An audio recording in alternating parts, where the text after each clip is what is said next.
बाबा जी और हुजूर जी की प्यारी सात संगत जी, राधा स्वामी जी संगत जी, आज 13 जुलाई 2026 के सवाल जवाब लेकर आए हैं। संगत जी, आज बाबा जी और हुजूर जी ने तहलका मचा दिया। संगत जी, सवाल जवाब बेहद सुंदर हैं। संगत जी, पहला सवाल। एक बहन ने अत्यंत भावुक होकर सवाल किया। हुजूर जी, वर्ष 2020 में मेरी शादी हुई और मैं भारत से अमेरिका आ गई। 2022 में मेरी बेटी का जन्म हुआ। उसके बाद से मेरे ससुराल वालों का व्यवहार बदल गया। वे लगातार ताने देते हैं क्योंकि उन्हें बेटी नहीं बेटा चाहिए था। अब मेरे और मेरे पति के बीच तलाक का मामला अदालत में है। कृपया बताएं, क्या मुझे यह रिश्ता समाप्त कर देना चाहिए?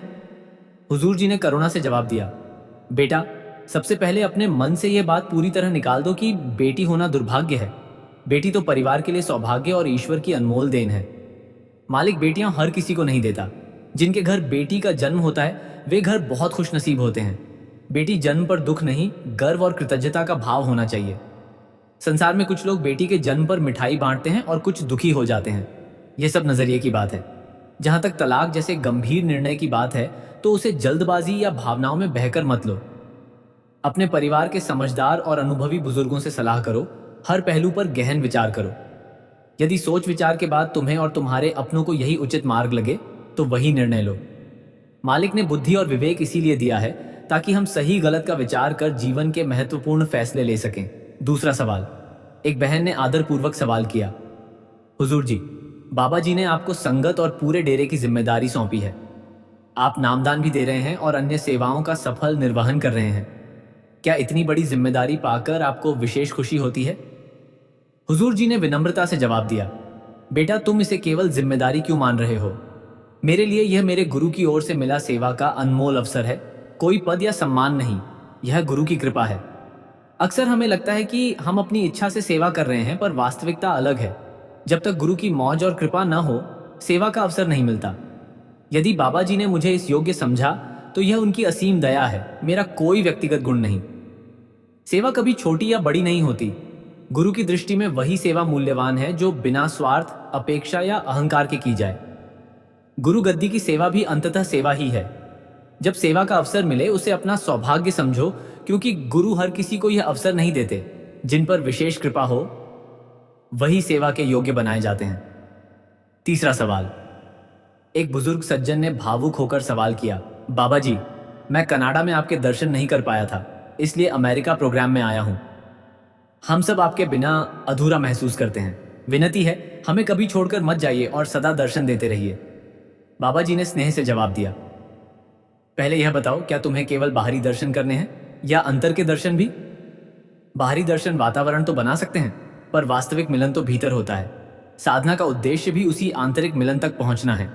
क्या तुम्हें लगता है कि मेरा प्रेम केवल कुछ लोगों तक सीमित है? मेरे लिए तो पूरी संगत मेरा परिवार है। जैसे कोई पिता अपने बच्चों से अलग होकर स्वयं को अधूरा महसूस करता है, वैसे ही मैं भी अपनी संगत से अलग नहीं हूं। पर अक्सर ऐसा होता है कि बच्चे बड़े होकर अपने पिता को भूलने लगते हैं। पिता कभी दूर नहीं जाता, बच्चे ही संसार की उलझनों में भटक जाते हैं। चौथा सवाल। एक भाई ने उत्साह से सवाल किया, हुजूर जी, मेरे पिताजी भारत में खेती करते हैं। उन्होंने जमीन का टुकड़ा बेचकर मुझे अमेरिका भेजा है। मैं खूब मेहनत करके अपने पैरों पर खड़ा होना चाहता हूं और पिताजी को सारी जिम्मेदारियों से मुक्त कर उनकी सेवा करना चाहता हूं। क्या मैं ऐसा कर सकता हूं? हुजूर जी ने स्नेह से जवाब दिया, बेटा, यदि मन में सच्चा संकल्प हो और पूरी लगन से मेहनत करो तो ऐसा कौन सा काम है जो पूरा ना हो सके। परिश्रम इंसान की सबसे बड़ी ताकत है। जब तुम मेहनत से आत्मनिर्भर बनोगे और माता पिता का सहारा बनकर उनका बोझ हल्का करोगे तो उससे बढ़कर उनके लिए कोई खुशी नहीं होगी। हर माँ बाप का सपना होता है कि उनका बच्चा अपने दम पर आगे बढ़े और परिवार का सहारा बने। पांचवां सवाल। उसी भाई ने आगे पूछा, हुजूर जी, जो लोग नामदान तो ले लेते हैं पर भजन सिमरन नहीं करते, उनका क्या होता है? हुजूर जी ने शांति से जवाब दिया, बेटा, हमें कभी दूसरों का हिसाब लगाने या उनके आध्यात्मिक जीवन का मूल्यांकन करने की कोशिश नहीं करनी चाहिए। हर व्यक्ति अपने कर्मों और प्रयासों के लिए स्वयं जिम्मेदार है। यदि कोई नामदान लेने के बाद भी भजन सिमरन नहीं करता तो उसका सबसे बड़ा नुकसान उसी का होता है। वह उस अनमोल अवसर का पूरा लाभ नहीं उठा पाता। इसलिए दूसरों की चिंता करने के बजाय हमें अपना ध्यान अपनी साधना और अपने अभ्यास पर लगाना चाहिए। छठा सवाल। एक भाई ने पूछा, बाबा जी, जब कोई हमारी अच्छाई को भी गलत समझ ले तो मन में बहुत पीड़ा होती है, ऐसे में क्या करें? बाबा जी ने जवाब दिया, बेटा, यदि हमारा उद्देश्य सचमुच साफ था और भावना सही थी तो किसी बात की चिंता मत करो। मालिक सब कुछ देख रहा है। संसार का काम राय बनाना है, मालिक का काम सच्चाई देखना है। हम चाहते हैं कि हर कोई हमें समझे, पर यह संभव नहीं। एक ही सूरज है, किसी को सुबह की रोशनी देता है, किसी को गर्मी लगती है, पर सूरज अपना काम नहीं छोड़ता। यदि समझाने का उचित अवसर है तो शांति से बात कर लो, पर यदि सामने वाला सुनने को तैयार नहीं तो बार बार सफाई देना मन की अशांति बढ़ाता है। हमारा असली हिसाब लोगों की राय से नहीं, अपने कर्मों से बनता है। मन को मालिक के चरणों में टिकाओ और सोचो, मैं सही राह पर चलता रहूं। यही सबसे बड़ी जीत है। 7वां सवाल। एक बहन ने पूछा, बाबा जी, सेवा करते समय कभी कभी मन में आता है कि मैंने बहुत सेवा की। इस सोच से कैसे बचें? बाबा जी ने जवाब दिया, बेटा, जिस दिन यह विचार आया कि मैंने सेवा की, उसी दिन सेवा का आनंद कम होने लगता है। सोचो, जिस शरीर से सेवा हो रही है वह किसने दिया? सांस किसने दी? समय किसने दिया? अवसर किसने दिया? यदि मालिक एक पल को भी शक्ति वापस ले ले तो हम एक गिलास पानी भी नहीं उठा सकते। इसलिए सेवा पूरी होने के बाद मन में केवल एक भावना होनी चाहिए, मालिक, धन्यवाद कि तूने मुझे योग्य समझा। सेवा का फल सेवा करने में नहीं, सेवा के बाद विनम्र बने रहने में है। 8वां सवाल। एक भाई ने पूछा, बाबा जी, जब जीवन सब ठीक चलता है तब सिमरन ढीला पड़ जाता है, ऐसा क्यों? बाबा जी ने जवाब दिया, बेटा, क्योंकि इंसान स्वार्थी है। उसे अक्सर जरूरत पड़ने पर ही मालिक याद आता है। कठिनाई में कहते हैं मालिक बचा लो, और सब ठीक होने पर कहते हैं यह मेरी मेहनत से हुआ। पर सच तो यह है, मुश्किल में भी वही संभाल रहा था और सुख में भी वही। सच्चा प्रेम वही है जिसमें सुख दुख दोनों में याद एक जैसी रहे। यदि हर दिन ये मान लो कि आज का दिन भी मालिक की देन है तो सिमरन केवल परेशानी का सहारा नहीं बल्कि जीवन का स्वभाव बन जाएगा। 9वां सवाल। एक बहन ने पूछा, बाबा जी, क्या आध्यात्मिक प्रगति का कोई संकेत होता है? हमें कैसे पता चले कि हम सही मार्ग पर हैं? बाबा जी ने समझाया, बेटा, हमें परख किस लिए करनी है? हमारा काम ड्यूटी निभाना है। असली संकेत यह नहीं कि विशेष अनुभव हो रहे हैं, बल्कि यह है, क्या हमारा क्रोध पहले से कम हुआ? क्या वाणी पहले से मधुर हुई? क्या दूसरों की गलती देखकर प्रतिक्रिया पहले जैसी तीखी नहीं रही? यदि पहले छोटी बात पर मन कई दिन अशांत रहता था और अब जल्दी शांत हो जाता है तो समझो अंदर कुछ बदल रहा है। आध्यात्मिकता बाहर दिखने वाली चीज नहीं, भीतर की प्रतिक्रियाओं का बदलना है। जब मन धीरे धीरे नम्र होने लगे तो समझो मालिक की कृपा काम कर रही है। 10वां सवाल। एक बहन ने पूछा, बाबा जी, रोज भजन सिमरन करते हैं पर मन बार बार भटकता है, क्या मेहनत व्यर्थ जा रही है? बाबा जी ने कहा, नहीं बेटा, बिल्कुल नहीं। एक किसान बीज बोने के अगले दिन खेत खोदकर नहीं देखता कि पौधा निकला या नहीं। उसे विश्वास होता है कि समय आने पर बीज काम करेगा। भजन सिमरन भी ऐसा ही बीज है। आज मन भागा, कल भी भागा, पर यदि प्रेम से बैठते रहे तो धीरे धीरे वही मन थककर लौटना सीख जाएगा। मालिक हमारी एकाग्रता से पहले हमारी निष्ठा देखता है।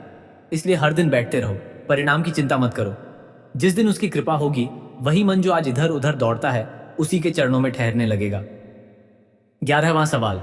एक बहन ने पूछा, बाबा जी, हम किसी की मदद करते हैं और वही इंसान बाद में हमारे खिलाफ बोलने लगता है, तब दिल टूट जाता है। बाबा जी ने जवाब दिया, बेटा, दिल इसलिए टूटता है क्योंकि मदद के साथ कहीं ना कहीं धन्यवाद की उम्मीद भी जुड़ जाती है। सेवा सौदा नहीं है कि हमने भलाई की तो सामने वाला जीवन भर एहसान माने। पेड़ को देखो, जिसने पत्थर मारा उसी को भी पेड़ फल देता है। पेड़ हिसाब नहीं रखता कि किसने तारीफ की और किसने चोट पहुंचाई। यदि हमारी भलाई भी हिसाब किताब के साथ चल रही है तो उसमें मालिक का रंग कम और अपना रंग ज्यादा है। मदद करके भूल जाना सीखो, जिसने बदले में क्या किया उसका हिसाब मालिक पर छोड़ दो। 12वां सवाल। एक लड़के ने पूछा, बाबा जी, मैं हर काम जल्दी खत्म करना चाहता हूं पर आध्यात्मिक रास्ते पर जल्दी कुछ होता नहीं, मन में धैर्य कैसे आए?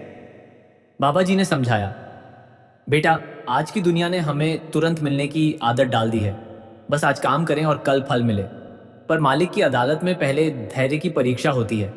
यदि बच्चा रोज पौधे को खींचकर बड़ा करने लगे तो पौधा बढ़ेगा नहीं, टूट जाएगा। वैसे ही साधना को भी समय चाहिए। हमारा काम रोज पानी देना है, फल कब आएगा यह मालिक तय करेगा। 13वां सवाल। एक बुजुर्ग ने पूछा, बाबा जी, कभी लगता है कि मैं बहुत प्रार्थना करता हूं पर मालिक सुनता ही नहीं। बाबा जी ने समझाया, लफ्जों में प्रार्थना करने की क्या जरूरत? क्या मालिक हमारी अवस्था को नहीं जानता? जो हमें जीवन दे सकता है वह यह भी जानता है कि हमारे लिए क्या सही है और क्या गलत। अरदास करनी है तो भजन सिमरन के जरिए करो, वही सच्ची प्रार्थना है। 14वां सवाल। एक सेवादार भाई ने पूछा, बाबा जी, कभी लगता है कि बाहर तो बहुत शांत हूं पर अंदर विचारों का तूफान चलता है। बाबा जी ने समझाया, बेटा, शांति केवल चेहरे पर मुस्कान का नाम नहीं है। कई लोग बाहर से शांत दिखते हैं पर अंदर हर समय बहस चलती है। असली साधना बाहर की आवाज कम करने से पहले भीतर की आवाज को धीमा करना है। जब मन हर बात पर अपना फैसला सुनाना बंद कर दे, हर घटना पर तुरंत प्रतिक्रिया देना कम हो जाए, हर छोटी बात को पकड़कर बैठना छूट जाए, तब भीतर जगह बनती है। और जहां भीतर जगह होती है वहीं मालिक की आवाज सुनाई देने लगती है। 15वां सवाल। एक भाई ने पूछा, हुजूर जी, क्या हमारे कर्म इतने प्रबल हैं कि हम अपनी वास्तविक पहचान भूल बैठे हैं? मन जैसा कहे वैसा करने लगते हैं। हुजूर जी ने सहजता से जवाब दिया, बेटा, बात कर्मों के भारी हल्के होने की नहीं है। सबसे बड़ी परेशानी यह है कि हमने मन को अपने ऊपर हावी होने दिया है। हम मन के पीछे चलते हैं और वही भटकाता है। जब किसी को आगे बढ़ते देखते हैं तो मन तुलना करने लगता है और वही दुख की शुरुआत होती है। आज अधिकांश परेशानियों का कारण यही है, मन का सोच और निर्णयों पर हावी होना। इसलिए धीरे धीरे मन को इच्छाओं और अपेक्षाओं से मुक्त करने का प्रयास करो।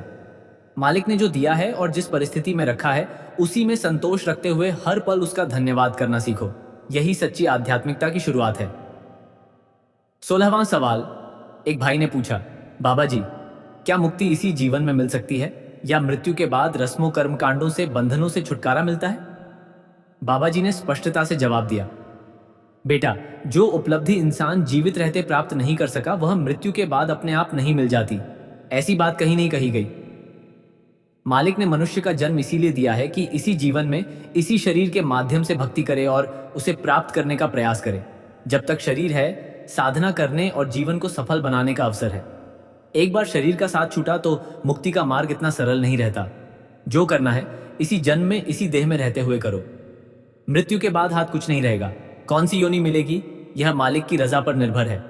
इस दुर्लभ मानव जीवन का पूरा लाभ उठाकर जन्म मरण के चक्र से मुक्त होने का प्रयास करो। इसके अतिरिक्त कोई दूसरा मार्ग नहीं है।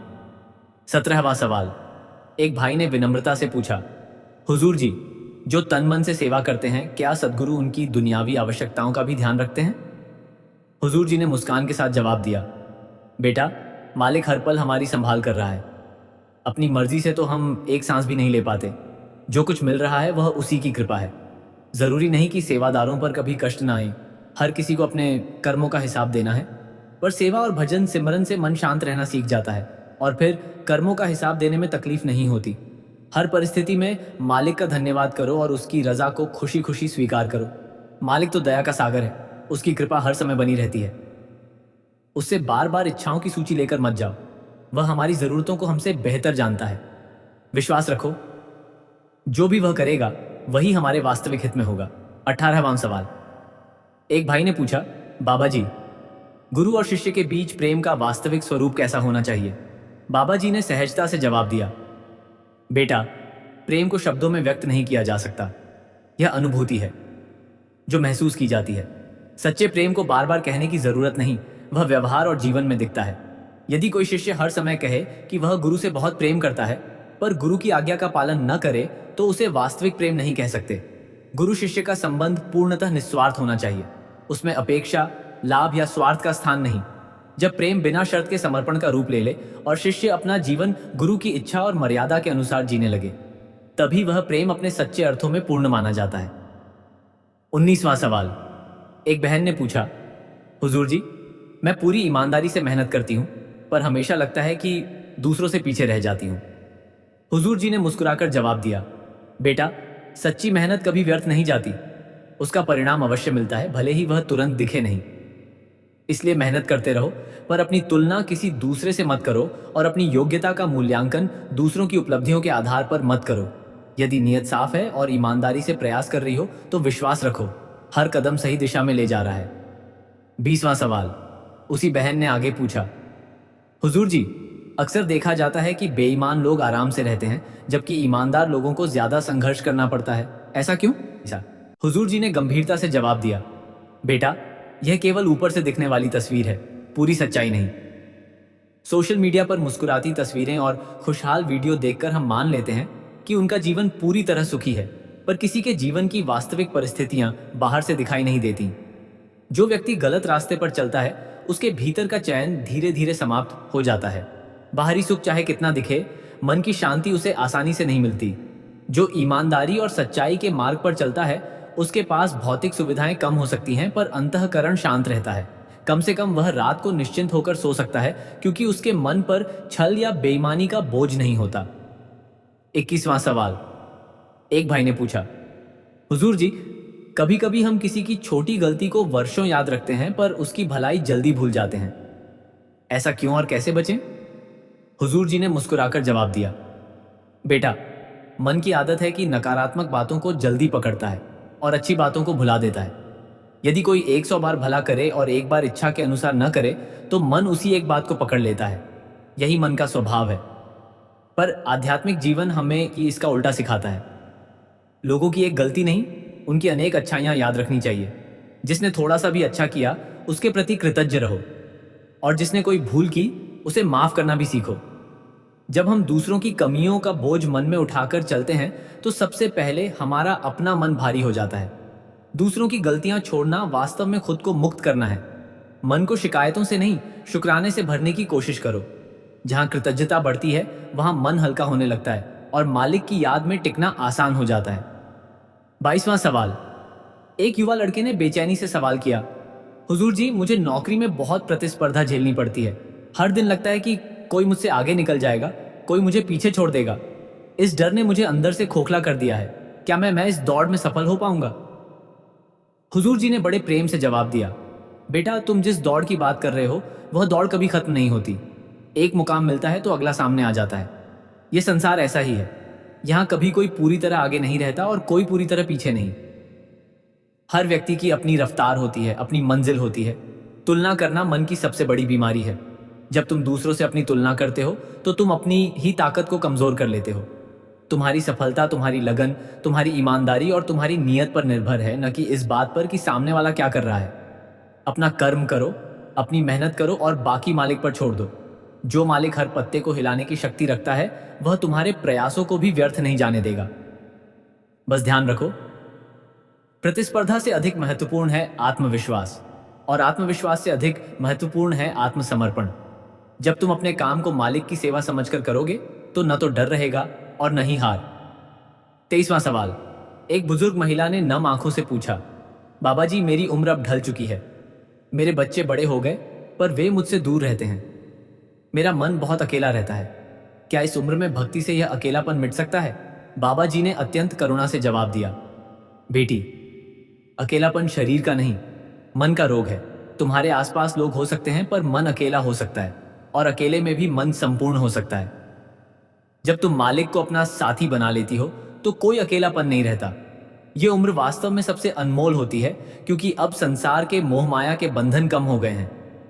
अब समय है अंदर झांकने का, उस परमात्मा से बात करने का जो कभी दूर नहीं जाता। जब तुम रोज थोड़ी देर बैठकर उसका नाम लेने लगोगी, तो धीरे धीरे उसकी उपस्थिति इतनी गहरी हो जाएगी कि तुम्हें किसी की तलाश नहीं रहेगी। बच्चे अपने कर्मों में व्यस्त हैं, पर मालिक तुम्हारे हर पल के साथ है। उससे बात करो, उसे अपना दर्द सुनाओ, उसे अपनी खुशियां बताओ बाजार। वह सब सुनता है, और जब तुम उसके प्रति कृतज्ञ होना शुरू कर दोगी, तो हर सांस में उसका साथ महसूस होगा। अकेलापन वहां मिट जाता है जहां मालिक का नाम बसता है। 24वां सवाल। एक विदेशी संगत ने अंग्रेजी में प्रश्न किया और हिंदी में अनुवाद सुनकर भावुक हो गई। हुजूर जी, मैं एक अलग धर्म और संस्कृति से आता हूं। क्या मुझे आपका मार्ग अपनाने का अधिकार है? क्या मालिक सभी को एक जैसा प्यार करता है? हुजूर जी ने विनम्र मुस्कान के साथ उत्तर दिया, बेटा, मालिक की रोशनी किसी के घर तक सीमित नहीं है। सूरज सभी को रोशनी देता है, चाहे वह किसी भी देश का हो, किसी भी रंग का हो, किसी भी भाषा का हो। उसकी दया किसी धर्म, जाति या सीमा में बंधी नहीं है। आत्मा तो एक है, उसी एक परमात्मा का अंश है। रास्ते अलग हो सकते हैं, पर मंजिल इस एक है। जो सच्चे दिल से उसकी तरफ मुड़ता है, वह उसे अपना मान लेता है। तुम्हें कोई अधिकार देने की जरूरत नहीं। तुम्हारी आत्मा को पहले से ही वह अधिकार है। बस दिल खोलकर उसका नाम लो, उसकी याद में बैठो। वह न तो तुम्हारी भाषा देखता है न तुम्हारी पोशाक, वह तो तुम्हारी नीयत देखता है। जब नीयत साफ हो तो हर दरवाजा खुल जाता है। तुम मेरे हो, मालिक के हो, और यही एकमात्र सच्चाई है। 25वां सवाल। एक गृहिणी ने संकोच से पूछा, बाबा जी मैं पूरा दिन घर के कामों में लगी रहती हूँ, बच्चे, खाना, सफाई, रिश्तेदार। मुझे भजन सिमरन के लिए समय ही नहीं मिलता। क्या मेरा जीवन व्यर्थ जा रहा है? बाबा जी ने बड़े प्यार से कहा, बेटा तू ये मत समझ कि मालिक सिर्फ मंदिर या चौकी पर बैठकर ही मिलता है। जब तू रसोई में खाना बनाती है तो सोच, ये भी मालिक की सेवा है, क्योंकि तू उसके दिए अन्न को परोस रही है। जब तू बच्चे को संभालती है तो सोच, ये भी मालिक की दी हुई जिम्मेदारी है, और उसे निभाना भी एक प्रकार की इबादत है। भजन सिमरन केवल घंटों बैठने का नाम नहीं, बल्कि हर काम को मालिक की याद में करने का नाम है। जब तू हाथ से काम करे और मन से मालिक का नाम ले, तो वही सच्ची भक्ति है। रात को जब सब सो जाएं तो 5 मिनट बैठकर उसको धन्यवाद दे, यही काफी है। मालिक को घंटों नहीं, बल्कि भाव चाहिए। तेरी मेहनत व्यर्थ नहीं है, बल्कि वही तेरी साधना है, बशर्ते तू उसे मालिक की मर्जी से करे, न कि बोझ की तरह। 26वां सवाल। एक नवयुवक ने उत्सुकता से पूछा, हुजूर जी सोशल मीडिया पर बहुत सारे गुरु और संत दिखते हैं, कैसे पहचाने कि कौन सच्चा है और कौन झूठा? हुजूर जी ने गंभीरता से उत्तर दिया, बेटा सच्चाई को बाहरी दिखावे से नहीं पहचाना जा सकता। असली गुरु वह है जो तुम्हें बाहरी चमक दमक नहीं, बल्कि भीतर का प्रकाश देता है। जो तुम्हें अहंकार कम करे, नम्रता बढ़ाए, वही सच्चा है। जो तुम्हें जितना दिखावा करने को कहे उतना सावधान रहना। सच्चा गुरु तो तुम्हें अपने पैरों पर खड़ा करना चाहता है, न कि अपने चरणों में बांधना। वह तुम्हें सोचने की शक्ति देता है, अंधविश्वास नहीं। तुम्हारा मन ही सबसे बड़ा पैमाना है। अगर किसी की बात सुनकर तुम्हें शांति मिले, करुणा जागे और मालिक की याद बढ़े, तो समझो वह मार्ग सही है। पर यदि डर, लालच या असुरक्षा पैदा हो तो समझ जाना, वहां से हट जाना। मालिक ने तुम्हें विवेक दिया है, उसका उपयोग करो। सच्चाई को पहचानने के लिए बाहर नहीं, भीतर देखो। जो तुम्हें तुमसे मिलाए वही सच्चा है। 27वां सवाल। एक विधवा बहन ने रूंधे गले से पूछा, बाबा जी मेरे पति का देहांत हो गया, अब मुझे कोई सहारा नहीं। क्या मालिक मेरी सुनता है? क्या वह मुझे भूल गया है? बाबा जी की आंखें भीग गईं और उन्होंने धीरे से कहा, बेटी मालिक किसी को नहीं भूलता। जब तू यह सोचती है कि वह भूल गया, तो असल में तू उसकी अनुपस्थिति में विश्वास करने लगती है, जबकि वह हर पल तेरे साथ है। तेरा साथी चला गया, पर उसका साथ देने वाला कभी नहीं जाता। अब समय है कि तू अपनी डोर उस परमात्मा से बांध ले जो कभी टूटती नहीं। तेरा दर्द असीम है और उसे अनदेखा करना अन्याय होगा, पर उस दर्द में भी वही बैठा है।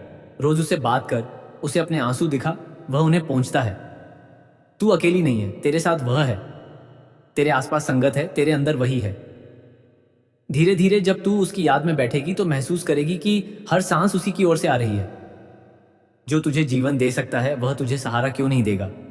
बस उसकी ओर हाथ बढ़ा, वह तेरा हाथ पकड़ने से कभी नहीं चूकता। 28वां सवाल। एक छात्र ने किताबों के ढेर के बीच बैठे पूछा, हुजूर जी पढ़ाई के दौरान मन बहुत भटकता है, मैं याद भी नहीं रख पाता, परीक्षा से डर लगता है, कृपया कोई उपाय बताएं। हुजूर जी ने पितावत भाव से कहा, बेटा पढ़ना केवल दिमाग का काम नहीं, बल्कि मन की एकाग्रता का काम है। जब तुम घबराहट में पढ़ते हो तो दिमाग सिकुड़ जाता है, इसलिए पहले उस डर को बाहर निकालो। हर सुबह पढ़ाई शुरू करने से पहले 1 मिनट बंद आंखों से उस मालिक का नाम लो जो सारी बुद्धि का स्रोत है। कहो क्या मालिक मुझे समझ दे। फिर जो भी पढ़ो उसे पूरी शिद्दत से पढ़ो, पर नतीजे की चिंता मत करो। परिणाम तो उसी के हाथ है, तुम्हारा काम है ईमानदारी से प्रयास करना। और हाँ, जब मन भटके तो उसे डांटो नहीं, बल्कि फिर से नाम पर लगाओ। छोटे छोटे ब्रेक लो, गहरी सांस लो और मालिक को याद करो। इससे तुम्हारी स्मरण शक्ति बढ़ेगी और डर कम होगा। पढ़ाई भी एक साधना है, अगर तुम उसे मालिक की दी हुई योग्यता समझकर करोगे तो सफलता अपने आप आएगी। 29वां सवाल। एक किसान ने सर झुकाकर पूछा, बाबा जी मेरी फसलें बर्बाद हो गईं, कर्ज बढ़ गया, मुझे ऐसा लगता है मालिक ने मुझे सजा दी है, क्या मैं बुरा हूं? बाबा जी ने उसके कंधे पर हाथ रखकर कहा, बेटा मालिक सजा नहीं देता, वह परखता है। किसान तू है, पर असली मालिक तो वही है। बीज तूने बोए, पर बारिश उसी ने भेजी। कभी बारिश आती है, कभी नहीं। यह खेत का नियम है, सजा नहीं। तू ये मत सोच कि तू बुरा है। तूने मेहनत की है और मेहनत कभी बेकार नहीं जाती, कभी दिखती है, कभी आने वाले समय में। अभी धैर्य रख और मालिक की रजा को कबूल कर। कर्ज को बोझ मत बना, उसे पाठ बना। मालिक को बता, मैं थक गया हूं, अब तू ही संभाल। वह संभालेगा, तेरा हाथ थामेगा। खेती तो संसार की है, पर तू खुद मालिक की खेती है। वह अपनी फसल को कभी सूखने नहीं देता। 30वां सवाल। एक किशोरी ने डरते डरते पूछा, हुजूर जी, मेरी सहेलियां मुझे धार्मिक और पुराने विचारों वाली कहकर चिढ़ाती हैं। क्या मुझे उनके जैसा बन जाना चाहिए? हुजूर जी ने हल्की मुस्कान के साथ जवाब दिया, बेटी, संसार की बातों में मत बहना। हर युग में ऐसे लोग रहे हैं जो सही रास्ते पर चलने वालों को अजीब कहते थे, पर जो रुका वही सच्चा रहा। तेरी सोच पुरानी नहीं, अमर है। तेरी आत्मा तो अनादि है, उसे युगों युगों का ज्ञान है। उनकी बातें सुनकर अपना मार्ग मत छोड़, उन्हें तू सम्मान दे, पर अपना विश्वास न बेच। मालिक तुझे देख रहा है कि अपनी उम्र में भी वह अपनी नींव नहीं हिलाती। जब तू मजबूत खड़ी रहेगी तो एक दिन वही सहेलियां तुझसे सीखने आएंगी। अपनी मर्यादा को गर्व से धारण कर। उनकी बातों पर क्रोध मत कर, बल्कि उनके लिए नम्रता से प्रार्थना कर। तू सही है, और यह जानकर कि मालिक तेरे साथ है, तू निडर हो जा। 31वां सवाल। एक बीमार बुजुर्ग ने कमजोर आवाज में पूछा, बाबा जी, शरीर दिन ब दिन टूट रहा है, क्या मुझे मृत्यु से डरना चाहिए? बाबा जी बोले, उनकी आंखों में असीम करुणा थी, बेटा, इस शरीर को तो एक दिन जाना है, जैसे पुराने वस्त्र को उतार दिया जाता है। पर जो इस शरीर में रहता है वह आत्मा अमर है, अजर है, कभी बूढ़ी नहीं होती। मृत्यु डरने की चीज नहीं, बल्कि घर लौटने की राह है। तू अपने बचपन में जब घर से बाहर खेलने जाता था तो क्या डरता था? नहीं, क्योंकि तुझे पता था कि माँ बुलाएगी तो घर वापस आना है। ये शरीर भी वैसे ही खेल का मैदान है, और मालिक वह माँ है जो अपने बच्चे को वापस बुलाती है। इसलिए मृत्यु से डर मत, उसे गले लगा। पर जब तक शरीर में हो तब तक नाम का जाप कर। हर सांस को मालिक की याद में गिन। जब आखिरी सांस आए तो वह नाम तेरे होठों पर हो। बस बस यही पर्याप्त है, बाकी सब मालिक करेगा। 32वां सवाल। एक संगत ने प्रश्न किया, हुजूर जी, कभी कभी भजन करते करते नींद आ जाती है, क्या यह अपशकुन है? हुजूर जी ने मुस्कुराकर कहा, बेटा, नींद कोई पाप नहीं है। जब तुम थके होते हो और भजन में बैठते हो तो मन को जो शांति मिलती है वह नींद के रूप में आती है, क्योंकि वह नाम उसे सुकून देता है। यह अपशकुन नहीं, बल्कि मालिक की कृपा है कि वह तुम्हें अपनी याद में शांति प्रदान कर रहा है। पर यदि हर दिन ऐसा हो तो थोड़ा आसन बदलो, हल्का जल पी लो, या थोड़ा टहलकर फिर बैठो। मुख्य बात यह है, बैठते रहो, भले ही कुछ पल नींद आए। मालिक तुम्हारी कोशिश देखता है, न कि तुम्हारी परफेक्ट साधना। जिस दिन तुम स्वयं को बहुत बड़ा साधक समझने लगोगे उस दिन नुकसान है, पर नींद आने में कोई बुराई नहीं। नाम लो, भले ही आंख बंद हो या खुली, वह नाम सुन रहा है। 33वां सवाल। एक मध्यम वर्गीय भाई ने पूछा, बाबा जी, पैसा कमाने में बहुत मेहनत लगती है, फिर भी बचत नहीं होती, क्या मालिक गरीबों को भूल जाता है? बाबा जी बोले, बहुत स्नेह से, बेटा, मालिक किसी को गरीब नहीं कहता, वह तो बस अपनी मौज में रखता है। कभी किसी को कम देता है, कभी ज्यादा। पर सच्चाई यह है, जो थोड़ा है अगर उसमें संतोष है तो वह बहुत से अधिक है। पैसा आता जाता रहेगा, पर मन का चैन जो नाम से आता है वह कभी घटता नहीं। तू मेहनत कर, पूरी कर, पर यह मत सोच कि कमाई ही तेरी पहचान है। तू तो मालिक का बच्चा है, और बच्चे की कीमत उसके बैंक बैलेंस पर नहीं होती। जब तू नाम को अपनी संपत्ति बना लेगा तो देख, कम मेहनत में भी संतोष आएगा, और संतोष के साथ बुद्धि भी आएगी। बाकी मालिक अपने बच्चे का पेट भरता है, क्या उसे इसकी चिंता नहीं? उसे तो सब पता है। 34वां सवाल। एक बहन ने आंखें मूंद कर पूछा, हुजूर जी, मेरी प्रार्थना में रुआंसा आता है, तो मैं समझती हूं मालिक मुझसे नाराज है। हुजूर जी ने ममता से कहा, बेटा, आंसू मालिक की नाराजगी नहीं, बल्कि उसकी करीबी का निशान है। जब बच्चा रोता है तो माँ उसे और नजदीक लेती है। रोना उस दिल की बात है जो मालिक से मिलना चाहता है। यह प्रेम की पीड़ा है, अलगाव की नहीं। जब भी नम आंखों से नाम लो, समझो वह आंसुओं को पोंछने वाला देख रहा है। वह तुम्हारी व्याकुलता को प्रेम मानता है। नाराज तो वह होता जब तुम उसे याद ही ना करो, पर तुम तो रो रो कर पुकार रही हो, वह तो दौड़ कर आ रहा है। आंसुओं की कोई कीमत नहीं है, वह तो बड़ी दौलत है। उसे अपनी प्रार्थना में जगह दो, और जब वे आई तो डरना नहीं, समझना आज बड़ा मिलन होने वाला है। 35वां सवाल। एक जिज्ञासु भाई ने पूछा, बाबा जी, क्या केवल नाम लेने से सब कुछ ठीक हो जाता है? क्या कर्मों की कोई जरूरत नहीं? बाबा जी ने समझाया, बेटा, नाम वह बीज है, पर बीज को पानी चाहिए, धूप चाहिए, मिट्टी चाहिए। वह पानी है कर्म। तू नाम ले, पर झूठ भी बोले, गलत भी करे, तो वह नाम क्या करेगा? नाम तो तभी फलता है जब उसके साथ सच्चाई, सेवा, करुणा, ईमानदारी, ये सब कर्म हो। नाम तुम्हें शक्ति देता है, पर कर्म तुम्हें उस शक्ति का रास्ता दिखाता है। जैसे आंख हो पर राह न देखो तो चल नहीं सकते। नाम आंख है, कौचीज है, कर्म राह है। दोनों जरूरी हैं, पर ध्यान रखो, कर्म मतलब दिखावा नहीं, बल्कि करुणा और नम्रता का व्यवहार। जिस दिन नाम और कर्म मिल जाएं, उस दिन जीवन सच में धन्य हो जाता है। 36वां सवाल। एक भाई ने निराशा में पूछा, हुजूर जी, मेरे बिजनेस में नुकसान हो रहा है, सब कुछ छोड़कर भाग जाने का मन करता है। हुजूर जी ने धीरज के साथ कहा, बेटा, भागना आसान है, पर सामना करना बहादुरी है। नुकसान केवल पैसे का नहीं, वह तुम्हारी सीख है। जब तू गिरता है तो ही सीखता है कैसे उठना है। मालिक ने तुझे यह परिस्थिति इसलिए दी है कि तू अपनी छिपी ताकत को पहचाने। तू अकेला नहीं है, हर सफल आदमी ने नुकसान देखा है, पर उसने हार नहीं मानी। रुक, सांस ले, मालिक का नाम ले और सोच क्या गलत हुआ, उसे सुधार। यदि बिजनेस नहीं तो दूसरा रास्ता, पर संसार से भागना कोई मार्ग नहीं। संसार में रहकर पर मालिक की याद में रहना, यही साधना है। भागना नहीं, झुकना नहीं, बस और पकड़ बढ़ानी है। मालिक तेरे साथ है, वह तेरा बोझ उठाएगा, बस तू उसे बता दे, मैं थक गया, अब तू आगे बढ़ा। 37वां सवाल। एक बहन ने पूछा, उसका स्वर कांप रहा था, बाबा जी, मुझे गपशप की बहुत आदत है, बुरा लगता है पर रुकता नहीं, क्या ये पाप है? बाबा जी ने बड़ी मृदुता से कहा, बेटी, गपशप कोई पाप नहीं, ये मन की कमजोरी है। पर जब गपशप से किसी का दिल दुखे तो वह मालिक को नहीं भाती। इसलिए जब भी गपशप पर जी चाहे, रुक जाओ, एक सांस लो और मालिक का नाम लो। जब तुम नाम लेने लगोगी तो धीरे धीरे अनावश्यक बातें आप ही कम हो जाएंगी। और अगर गलती से भी कुछ बुरा बोल दो तो मन ही मन माफी मांग लो, मालिक मुझे सुधार। तुम्हारी कोशिश ही बड़ी है कि तुम्हें पता है यह गलत है। जिसे पता नहीं वह तो सुधरता नहीं। तुम सुधरना चाहती हो दाई, यही तुम्हारी उन्नति है। गपशप कम करने से वाणी मधुर होगी, और वाणी मधुर होगी तो मन भी कोमल होगा। मालिक तुम्हारी यह कोशिश देख रहा है। 38वां सवाल। एक नवविवाहित ने पूछा, हुजूर जी, पति के स्वभाव की कुछ बातें अखरती हैं, पर उनसे कह नहीं सकती, क्या चुप रहना सही है? हुजूर जी बोले मुस्कान के साथ, बेटा, चुप रहना और दबाना अलग बातें हैं। दबाना मन को झर देता है, जबकि चुप रहना समझदारी है। कोशिश कर। जब मन शांत हो तब प्यार से बात कर, मुझे यह बात थोड़ी अखरती है, पर मैं समझती हूं तुम्हारी मर्जी है। इतना कहना ही काफी है, जोर जबरदस्ती नहीं, नम्रता चाहिए। और जो बात न बदले उसे मालिक के हवाले कर दो, मालिक मैं सहती हूं, तू संभाल। क्योंकि रिश्ते की डोर मालिक की याद में ही मजबूत होती है। चुप रहना जहां समर्पण हो वहां प्रेम बढ़ता है, पर जहां विद्रोह हो वहां खटास आती है। तुम तो करुणा की मूर्ति बनो और बाकी वह संभालेगा। 39वां सवाल।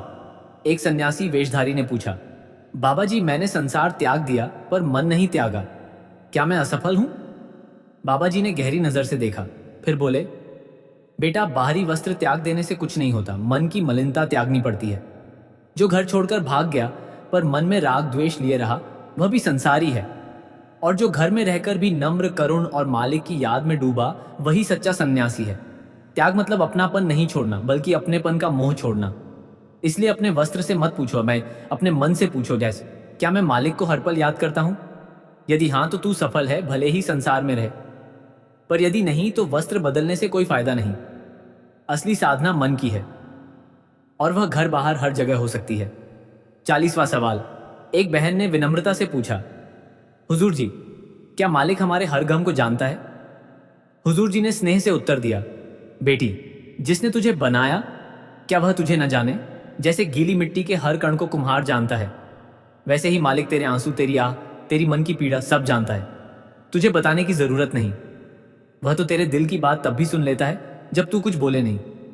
पर हाँ, कि तू बोले तो उसे और भी प्रिय है, क्योंकि वह अपने बच्चे की आवाज सुनना चाहता है। इसलिए जो भी गम है जो उसे उसके सामने रख दे। वह कोई बड़ा अधिकारी नहीं जो मना कर दे, वह तो पिता है, माँ है, सखा है, सब कुछ है। उससे कह, मैं तेरी हूं, मुझे संभाल ले। बस वह तुझे हाथों हाथ उठा लेगा। 41वां सवाल। एक भाई ने टेढ़ी मुस्कान के साथ पूछा, मजाकिया लहजे में, हुजूर जी, क्या मालिक मजाक भी सुनता है? हुजूर जी खिलखिलाकर बोले, हाँ, क्यों नहीं बेटा, मालिक में हर गुण है। वह खुशी भी देता है, हंसी भी देता है। ये संसार उसी की लीला है और जो अपने मालिक के साथ हंसना जानता है वही सच्चा प्रेमी है। जब तुम नाम लेते लेते मुस्कुराओ तो वह और भी प्यार करता है। बस इस बात का ध्यान रखो, मजाक किसी की बेइज्जती का नहीं, किसी के दुख का नहीं हो।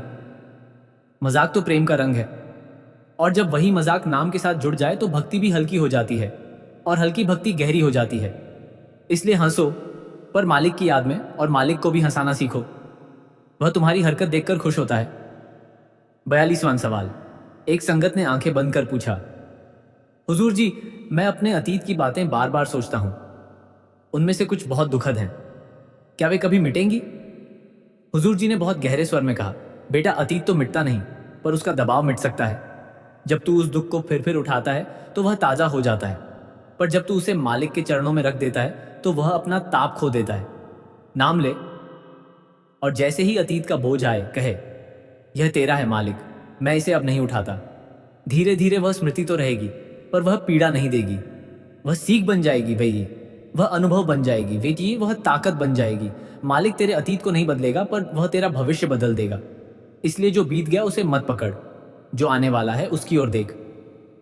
वह मालिक हर पल नया प्रकाश देता है। 43वां सवाल।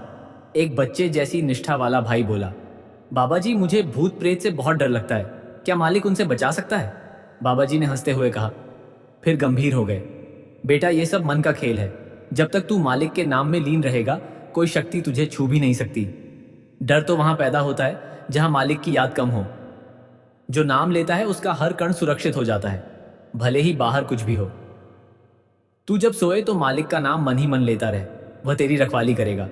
और अगर कोई डर आ भी जाए तो उसे कहे, मैं मालिक का हूं, मुझसे दूर रहे।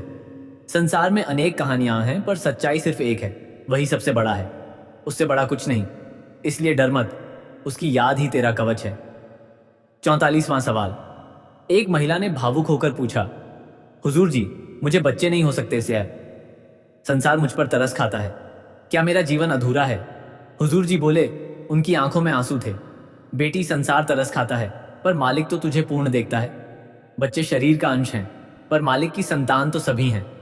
तू भी उसकी बेटी है। तेरा गर्भ खाली हो सकता है, पर तेरा हृदय कभी खाली नहीं। उसमें तो सारी संगत, सारी दुनिया और मालिक का प्यार भरा है। कई साधकों को बच्चे नहीं होते, पर वे हजारों आत्माओं की मां बन जाते हैं। तू जिसे सेवा से प्यार करे वही तेरा बच्चा है। तेरा जीवन अधूरा नहीं, वह अलग जरूर है पर गहरा है। बच्चा तो मालिक देता भी है और नहीं भी देता, पर वह प्रेम कभी नहीं छीनता। तू उसी प्रेम को अपना संतान बना, और तू देखेगी तेरा कोना संसार से भी बड़ी सृष्टि बन जाएगा। 45वां सवाल। एक भाई ने पूछा, बाबा जी, क्या मालिक प्रार्थना में माँ या पिता की तरह सुनता है?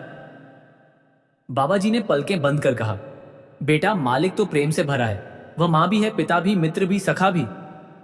वह तुझे उसी तरह सुनता है बस, है जैसे माँ अपने बच्चे की बड़बड़ाहट को प्यार से सुनती है, भले ही उसे समझ ना आए। उसे तेरे लफ्ज नहीं, ताको मादा तुम्हारी किससे आए, तेरी आवाज चाहिए। तेरा रोना, तेरी हंसी, तेरी आह, तेरी सब उसे प्यारी है। बस उससे बात कर, मैं बुरा नहीं हूं, बस भटका हुआ हूं, मुझे उठा ले। और वह तुझे उठा लेगा, क्योंकि वह करुणा का सागर है और तू उसकी बूंद है। तू जब कहे द मालिक तो वह पल में दौड़ता है, क्योंकि वह तुझसे पहले से प्रेम करता है, तू प्रार्थना करने से पहले से। बस उसे बुला, वहां है। 46वां सवाल। एक बहन ने निराश स्वर में कहा, हुजूर जी, मेरे जीवन में इतने काम हैं कि सांस लेने का समय नहीं, मैं कब मालिक को याद करूं? हुजूर जी ने उसकी ओर देखा और धीरे धीरे बोले, बेटा, क्या तूने कभी माली को फूल को सींचते देखा है? वह एक एक पत्ती को प्यार से पानी देता है, उसे कभी नहीं लगता कि समय कम है। तू भी हर छोटे काम को मालिक की याद में कर। पानी पीते वक्त कहे, मालिक प्यास बुझा, भोजन करते हुए कहे, यह तेरी दया है। चलते वक्त मन में नाम ले। इस तरह तू कुछ अलग समय निकाले बिना पूरा दिन नाम में गुजारेगी। और रात को सोने से पहले 5 मिनट बैठ, सिर्फ उसी का नाम, बिना किसी सूची के। यही 5 मिनट तेरे पूरे दिन को धो डालेंगे। मालिक को घंटों नहीं, तेरा एक पल चाहिए, पर वह पल पूरा हो। 47वां सवाल। एक युवती ने झिझकते हुए पूछा, बाबा जी, मैंने किसी का दिल तोड़ा है, उसके बाद से मुझे पछतावा खाता है, क्या मालिक मुझे माफ करेगा? बाबा जी बोले, उनकी आवाज में गहरी गर्मी थी, बेटी, पछतावा ही माफी की पहली सीढ़ी है। जो अपनी गलती को देख ले वह आधा सुधर गया। मालिक कोई हिसाब लिखने वाला नहीं, वह प्यार करने वाला है। तू बस उससे कह, मालिक, मुझसे गलती हुई, अब मैं वह गलती नहीं दोहराऊंगी। और अगर हो सके तो उस व्यक्ति से भी क्षमा मांग। नहीं हो सके तो अपने मन में उसे शुभकामना दे और आगे बढ़। मालिक तेरे सुधरने का संकल्प देखता है। तू गिरी नहीं बल्कि उठने लगी है, यही बड़ी बात है। क्षमा उसका स्वभाव है, वह देगा। बस तू भी खुद को क्षमा कर और नाम के सहारे नई शुरुआत कर। 48वां सवाल। एक बुजुर्ग ने पूछा, हुजूर जी, मेरी स्मरण शक्ति कम हो गई, क्या मैं सिमरन कर नहीं सकता?